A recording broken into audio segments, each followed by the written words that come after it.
Here's the thing about sales or about any, let's just generalize it, any human interaction, okay, between two people, okay, and maybe it's the subject of influence. Influence / communication. And really this is kind of something that you can use with your spouse, with your children. It's kind of thinking in advance when you have any type of communication with anyone, that you're trying to convey through words a concept that you would like for them to accept, right? It's kind of an influence. You know, here's you, and you're trying to communicate to another person. It's like Ernie and Bert almost. To another Muppet. You're trying to influence, communicate, have them accept your ideas. And in the whole deal with sales is the same. You know, you're trying to influence someone to make a decision, right? It's influence, communication. And all too often we think about our words, how can I get them to do what I want them to do? You know, there's kind of your attitude at how you look at what you're trying to accomplish with someone, and you think by barraging them with words that they're going to come to your position because you gave them all the logical reasons why this particular position makes sense, right? And so you come at it with this paradigm that suggests that the more eloquent you are, the more sound in your logic you are, that you're just going to, you know, influence them to do what you want them to do, right? And that's one way of looking at the communication process. And you think that by the virtue of you delivering this message that they're going to hear, that's an ear, they're going to hear what you want them to hear, okay? But the biggest fallacy in communication is assuming that what they hear is what you want them to hear. You're assuming that because you said it in such a way that your words mean the same words to them, all right? And I tell you what, man, that is not the case. So the fallacy in communication is that they've accepted it the way you intended. The problem is most of miscommunication is on the basis that they received it differently than how you intended them to receive it. Do you see how problematic that can be in any relationship you have, whether it's your kids or your spouse? You know, you say something to your spouse and she like storms off and you're thinking, what did I say? What did I say? And it was just a little thing that you thought that wouldn't make any big difference and it didn't mean anything to you, but it meant the world to her and it hurt her feelings, or, you know, her or his feelings, right? And you were just joking, or you were just making a crack just to, you know, and she took it personally and then she storms off and she's upset. And you're, in your mind, you're going, well, that's not my fault how she took it that way. I mean, because I didn't mean it like that. I didn't like, the problem is she stormed off and then you're sleeping on the couch tonight, okay? So ultimately what counts are the consequences. So you can like say, state your case and you can be up your soapbox going, I was right, I didn't mean it, I did blah, blah, blah. But brother, you're still sleeping on a couch tonight. So tell me, how did that benefit you by you being right in thinking you communicated and she took it wrong? That's an argument you will never win, because now you're trying to communicate how she should have taken it.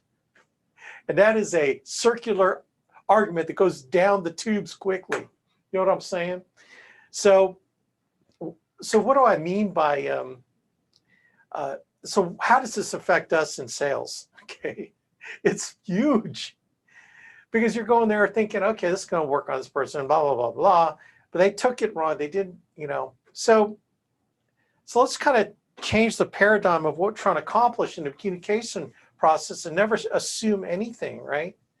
Never assume anything. Let's talk about the model of communication where communication happens when you get the client to feel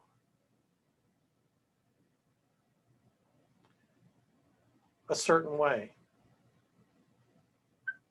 Okay, that ultimately is in communication. So if you want your spouse to be loved, well, you better communicate to her in her love language, okay? I don't know if you guys have read that book, Love Languages. The book rocks, man.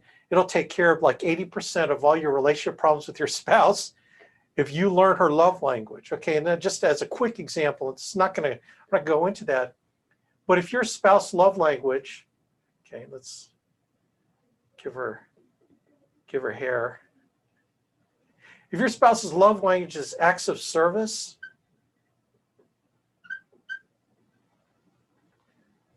okay, her love language is acts of service. In other words, when she shows you love, she serves you, right? She cooks dinner. She folds your laundry, right? She picks up your underwear off the floor, okay? She's telling you that she loves you by acts of service. Now, let's say your love language is words of affirmation.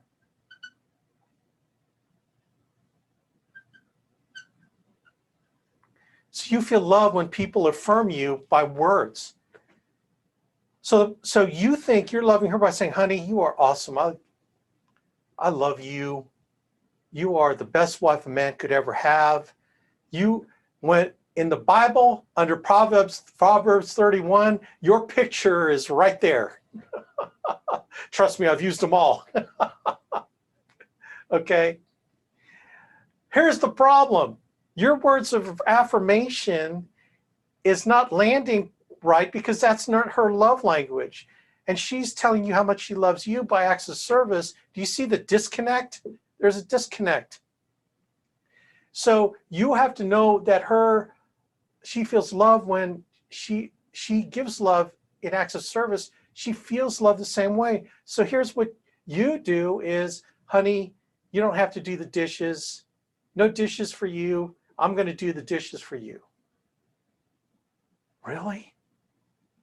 Oh, that is so awesome. Go sit on a couch, put your feet up. You have just served this family beyond call of duty. This night, the rest of the night is your night. I'm going to take the kids a bath. And you know what? You just totally wrapped her in your arms of love by your act of service. Now you're thinking, she does that for me. It's like, doesn't mean anything, right? And then she realizes that your love language is words of affirmation. Honey, you are awesome. You are the best husband a wife could ever have. You are my stud. You're my stud muffin. And you're just incredible human being. You are a man of God. And gosh, I appreciate you so much. You're all like, you're swelling with this, all the words of affirmation. Do you see? Like when you don't do it properly, it's like talking Chinese, man, to each other. And none of you speak Chinese, or Greek or whatever. How do you know? Read the book, and then there's different, Todd goes, how do I know? Well, you can get the clues, but there's also, you can read the book, and there are the different things that can evaluate what your love language is, and usually you have the major love language and then the alternate ones, okay? So my point in telling you this is clients, well, everyone has a love language, right? Sometimes you can figure it out with clients, words of affirmation. If they light up when you say, ma'am, this is a very beautifully decorated home you have here. And if she swells up, that's all you need to do, man. You know what I'm saying? But here's the deal. Influence and communication, which is sales, is getting someone to feel a certain way so that you can help them move from suspect to prospect to customer, right? So the suspect part is when you dial the phone and you're trying to find out, hey, is this a suspect or is this a prospect? And part of our phone calling is not trying to filter someone, someone who's not a prospect in as a prospect. Our job on the phone is to separate, the sheep from the goats, baby. Just like the Lord's going to come, he's going to separate the sheep from the goats. We need to get our leads and separate the sheep leads from the goat leads. All right? That's all we do there. And then are they going to be a client? And that's what I'm talking about here is if you can get the prospect to feel a certain way, to move them through the sales process, you're going to wind up majority, 80% of the time, 8% close rate with a client, a long-term client, right? So what do you want them to feel? What is the sales process? What about the sales process that we step them through that you want them to feel? Okay, so let's just kind of number it, just like sort of, I think it's sort of a sequence to it, okay? So the first one,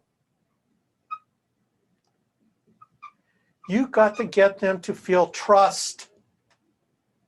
And if you can get them to trust you, then you can get them to believe you, right? Trust, man, this is bond and rapport, baby. This is talking to the client like they'd like to be talked to, understanding them quickly. You want them to feel like they can trust you and that you're there to serve them, right? You're there to serve them. Now think about all those things that people did in your life to get them to trust you. Your pastor, after meeting him, you're new to the church, you get a chance to meet the pastor one-on-one. What did he say? What did he do to make you feel like, wow, I think this church is going to rock, man. I like this church. I like the vibe that this pastor is about. Well, what did he do? He made you feel trust, right? He made you feel like that he was a man of God and that his mannerisms and the way that he spoke to you made you feel like, whoa, I think I could learn something from this guy, right? Think about anybody, your teacher that you didn't like, oh man, what is this teacher's going to be doing? Remember every semester you got a new teacher. Maybe you've had repeat teachers, but a brand new teacher, you're sitting there as a student going, okay, let's check this dude out. Let's check this woman out. Let's see what she's got. Let's see if she wins me over, right? Isn't that kind of how you were in high school? You're like this at the back of the class and, win me over, teach. Now it's different. It's like, I'm going to get an A. So I'm going to check this teacher out and find out how I could suck up to her so I can get all the extra credit I can get so I can bust the curve. I would check them out and go, okay, I think this is where I got my sales ability because I wanted to make sure I could suck up to the teachers so I could always be their golden boy. Of course, I got A's all the time because I worked my butt off, but hey, it didn't hurt to have a little bit of, PR with them. But because all those things that were done to you to feel trust are the things that you need to do to convey that to a client. And it's all the bond and rapport stuff. I got gobs of video, hours and hours of video on bond and rapport. Like knowing if they're visual people, auditory people. This goes a little bit to love language, or kinesthetic people. Kinesthetic, VAC, visual, auditory, kinesthetic. Visual people like to be communicated with visual words. Auditory people like to be communicated with sound words. And kinesthetic people like to be communicated with feeling words. And you just have to listen to how they talk. You got to talk in their language, right? This is an NLP thing right here. I'm not going to go into that, but I think that you need to get them to trust you so they will believe you. So how do you engender trust? I mean, you all know, like what makes you feel trust with another person you've never met? Think of all the best salespeople in your life. What do? Well, probably they asked you a lot of questions to know and understand. Isn't that what we all want as human beings? I want someone to understand me. I want I want to sing my song and I want you to understand all about me, right? That to me makes someone feel like, have you ever had a conversation at a party? Now, again, I'm using all my old tricks, right? I would, and it usually involves the opposite sex. So I would meet a girl at a party. She's kind of cute, kind of a babe, you know. And I was looking good, man. I was Rico Suave. And I would just go, hey, what's happening? My name's Alex. I've seen you before here. I've seen you at some other parties before. I just never had a chance to meet you. What's your name? And then I start, man, FBI questions. It's like, so did you grow up around here? Wow, so where'd you go to school? Oh, really? What'd you do? I would just be finding out about her. And man, she would like spark up. Like she would think I'm like the first guy that ever was concerned and listening to her. I would focus my attention on her, man, like she was the only person in the room. I don't care if there was like 1,000 other people in the room. I just focused my attention on her. And I would stare in her eyes with my brown eyes. And man, she was all over it. And I would ask her more questions and ask her more questions. And, oh, wow, that's cool. And then I'd share something about myself. Oh, I went through that too. I did the same thing, Oh, you did? Really? Yeah. So tell me, so what'd you do after that? Man, I would just I hardly said anything about myself. I'd throw some things in there. At the end of the night, we had bond and rapport. It was like, you know what I'm saying? People that want to know about you, you open up because you're asking smooth operator. That's why I was homecoming king. I was homecoming king in high school. You could totally see why, man. I mean, I hung around the jocks because I was a basketball player. I was in theater. I was in choir. I did everything, man. I had some friends that were stoners too. I didn't do that stuff, but they always thought I was cool. But the bottom line is to make that client, so you ask them questions, find out about them, man. That's the skill in getting them to trust you is find out about them, get to learn about them, learn about their lives. And you know what? If you tell me they're so hard to get to know, that's just more of a challenge. If I have someone that's like, my first thing is I go my body language, I do the same thing. Then I just and I try to open, my challenge is to open them up. My challenge is to get them from going from like this to like this. Has always been my challenge with someone who, so I just start making jokes or I just kind of talk about stuff. I'd look around and see what they're interested in. It's like, hey man, okay, I'm not much into bikes, but I see you got a Harley out there. Is that cool or what? How long have you had your Harley? And so the guy was sitting like this. He goes, oh, I've had this bike for 10 years. Really? Now, is that what they call one of those Softail things? Oh yeah, man, it's a Harley Softail. I know nothing about bikes. I just know that there's a bike called a Softail that's a Harley. What can you say? Oh, no, it's not a Softail. I go, well, what's a Softail? Oh, Softail are blah, blah, blah, blah. So what kind do you have? Well, I have this. Oh, man. So how fast you got that thing going? Oh, dude, seriously? All of a sudden, he's with me because I'm interested in what he's interested in. And I don't got to be an expert. I got to be an expert. I just have to be inquisitive because you know what? If someone asks me about guitars who know nothing about guitars, oh, dude, I will give them an education because I'm into guitars. I will tell them everything. I will educate them on it. Trust me, if I'm in a musician's home, back in the day when I was selling, if it were my last appointment, I'd be there 3 solid hours. And 2 of those hours, we get the app done in about 45 minutes. And then we're talking guitars. We're talking music recording. We are in it. If you don't get this, you got nothing, brother. You got nothing, sister. You got nothing. It starts with this. So, like, it was great when talking about Anthony, about him making a sale and stuff. He's made so many dials. He's gotten to where he's conversational with people. And you know, Anthony's got a great bubbly personality. I just like, well, I don't know, bubbly. That's kind of a girl's term. He's got a very outgoing, laughable, very amiable, really attractive personality in my mind. And so I just want him to let that out when he's making dials, so people get to know what a cool guy he is. Like, I know he's a cool guy.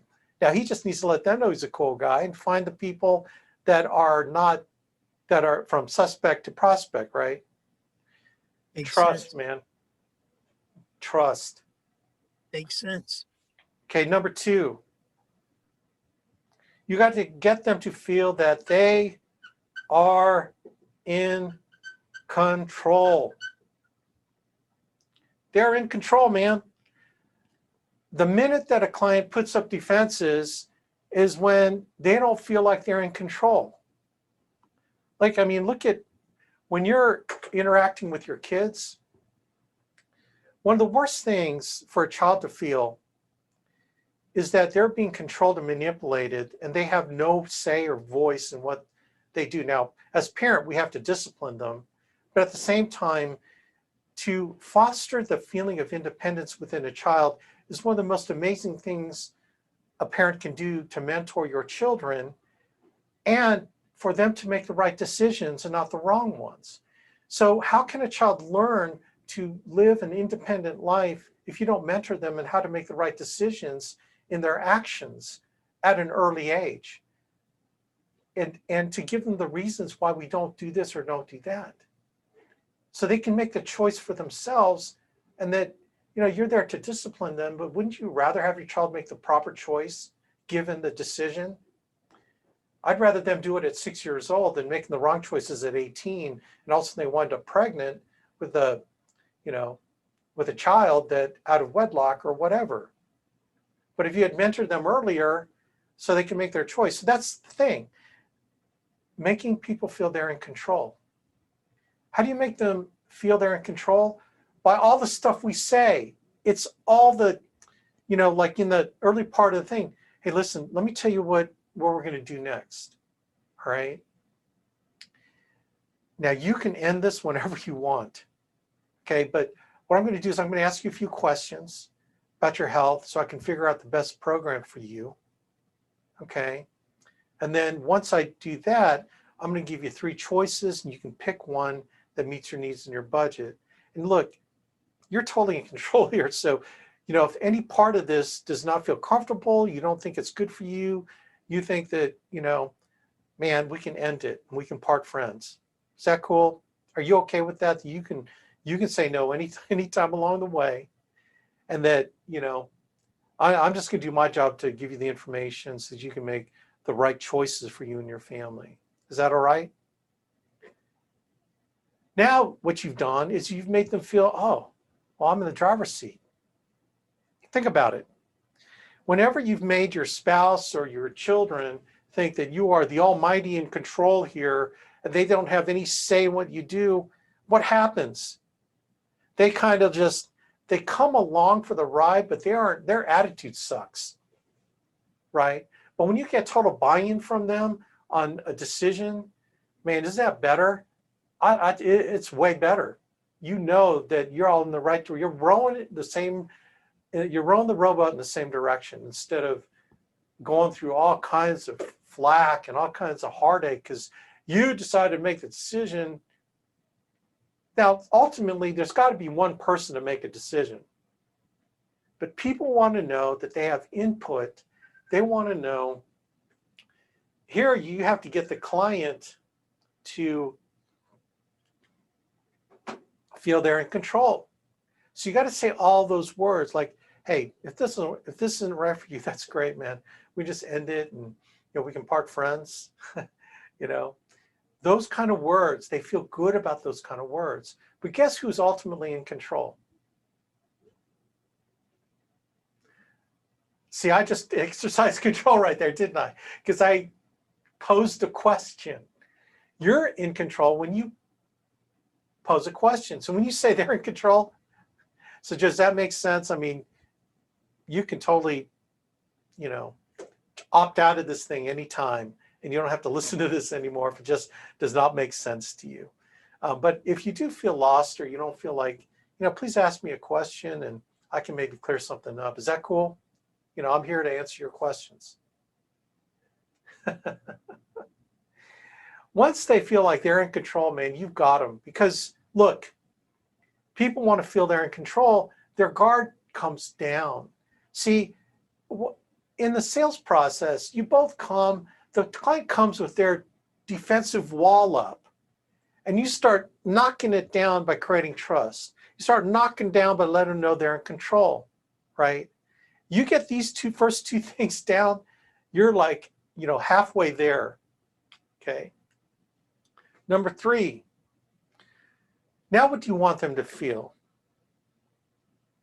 They got to feel need. They need this. How do they know they need this? Is because they've got pain that they're trying to solve. They've got a problem they're trying to solve. So the feeling of, I've got a problem and I need to solve it, is the next thing that you need to get them to feel. If they can feel that. If they don't feel that, they don't get that, then you are never going to make a sale. Does that make sense? You have to ask them enough pain questions so that you know that they know that you know that they have an issue they're going to have problems if they don't take care of this, right? And those are all the pain questions. This is how you move them from steady state, life's good, my life is, they're at an equilibrium. And by asking pain questions, see, they identified that they're not equilibrium because they sent in the lead. They responded to a telemarketing call. They responded to direct mail. They already are feeling like they're not in equilibrium. They're off equilibrium because there's something they need to get them back to where they're happy, where they're, life's good, life's everywhere I need it to be. All of a sudden they bought a home. Now they got an issue. All of a sudden their uncle died and they didn't have life insurance. They look at their own programs and they don't have any life insurance. I need to get some life insurance. They are off equilibrium. Okay. So you're already in a momentum because he responded to a lead, moving towards a direction of they need to take care of this. And so how do you amp up that need? You ask them pain questions. Okay, like, yes, you get that feeling in them that they really need to do something to change their problem. Okay, so Joe, who is the loved one you're trying to take care of that has to pick up the pieces when you die? Well, it's my wife. Okay. So I'm sure she probably, okay, now I'm going negative reversing, but just effective. Well, I'm sure you probably have enough savings where she can like dip into savings or, credit cards to be able to pay for your funeral, don't you? Doesn't she? Well, I don't want to have to do that. Well, I mean, this has been popular lately. People that don't have insurance, they do a GoFundMe and they'll raise money from all your family and friends to pay for your funeral. I mean, that's an option, isn't it? Okay, what I'm doing is I'm using a technique called negative reversing, and I'll negative reverse the crap out of them. Well, no, I don't want them to do that. Oh, well, tell me, when you sent this form in for final expense, what did you want this policy to do for you? Boom. Now he's going to talk about what he wants it to do. Oh, okay. So you want to make sure that your funeral's covered. Okay. Now, were you planning on having a cremation, or are you having the full-blown party? Well, yeah, I didn't want a cremation. Oh, so what did you want? Remember asking him questions. Well, I mean, I wanted to have enough for a funeral. Okay, so have you planned a funeral before? Well, yeah, I planned my father's funeral. And what ballpark was that funeral? Oh man, it was every bit of $25,000. Did he have life insurance? Yeah, fortunately he did. He had about 30,000. Oh wow, so you even have 5,000 more above and beyond the funeral cost. What'd you do with that other 5,000? Oh, we had other things. Like we had to get the house ready to sell, and we just had a lot of things. That extra 5,000 really helped out. Oh wow. Okay. Cool. So let's say that for some reason you wanted to think about it, you didn't get it, you die tomorrow. Now, what would your wife have to do to raise the money? There you go, man. You're putting him in his wife's shoes, and now he's got to go through her process. Well, I guess she's going to have to. Oh man, I guess she's going to have to dip into savings. Oh, so you have a savings account already for your funeral? Oh no, no. I'm talking our financial savings for retirement. She's going to have to dip into your retirement savings to pay for your funeral. That is one of the best techniques, is repeating what they said in a question. That is seriously, that is one of the most important Sandler, repeating what they said in a question. Whatever they say, you say it in a question, it causes them to continue saying stuff. It's one of the most brilliant Sandler techniques I've ever used, is restating what they said with a question tone. I'll tell you what, man, when you've asked 10 questions, you've totally drilled down to the emotional pain. Man, they got pain. Okay, and this sort of takes me to the kind of the next one, which is, it's just kind of a continuation. They have to want it, and they got to want it now. Okay, it's urgency. This is the feeling of urgency, that they can't wait to do this tomorrow. They got to do it now. They got to do it now. It's urgent. Again, this is all pain questions, but it's taking the pain question from 5 pain questions to 10 pain questions, where you amped up, see, because it's a continuum. Pain is a continuum. Okay, it starts off at 0. Okay, that's my X and Y axis. It starts here and goes here. So right here at 0, they're feeling well. Okay, but you got to get them to feel sick, and then you got to get them to feel terminal about it, right? When you get them to the peak of pain, they're going to want to go down here to where equilibrium state, and this is you are going to save the day and be the hero to get them from here back down to well, where everything's good because they got a policy in place. Does that make sense? But you can't have this dramatic thing here unless this is high. And so they need it, but then they really want it, and there's urgency. So it is a continuum to move them up this pain ladder, where then you can save the day and say, that's why I'm here. I'm going to make sure that never happens to your family. That's the transition. That's why I'm here. I'm going to make sure this never happens to your family. Young Jedi, that's why I'm here. This will not happen to your family. You will get a life insurance policy to take care of this pain. You could totally Obi-Wan Kenobi them into a policy, because you set them up by asking them questions. Do you see how you can't get here until you get them feeling in control? Because when they're in control, they will open up to you. They'll feel vulnerable. And the only way you can get them to this point is that they trust you, so they can believe you. Do you see how everything kind of builds on the next one? Okay. Then the next feeling is you're getting them the quotes. And so now that you got to get the feeling that they can afford it. This is something that can fit into their budget. They can afford it. They've mentally allocated their hard-earned dollars every month to this need because they're trying to solve a pain. They have to feel like they can afford it.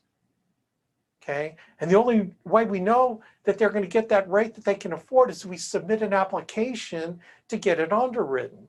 So they can't even decide to take it until they know that they can have it. And that's where you tell them, look, I'd love to give this to you, because you're a wonderful couple, but it's not my decision, it's the insurance company's decision. The only way that we can say yes to the policy is get them to say yes first to your policy and your application. So what we need to do here now is to fill it out, get it to the underwriter so they can approve it, and they should be able to approve within a week. And then we'll know that we can get the price that you can afford. Okay, now, if they don't approve it, I've got some other programs that we can put in front of you to take care of this problem. Okay, but we're going to try to get it approved the first time through. Can't promise it that we can, but I'll do my best. So they feel like they can afford it. Number 6, you got to get them to feel like they want to keep it. Okay. Now this is the persistency. This is the P&P thing, placement of persistency thing, is that the only way they feel like they want to keep it is if you did everything before here. So really the ultimate result is a client that wants to keep their policy because they can afford it, they need it, and they want it.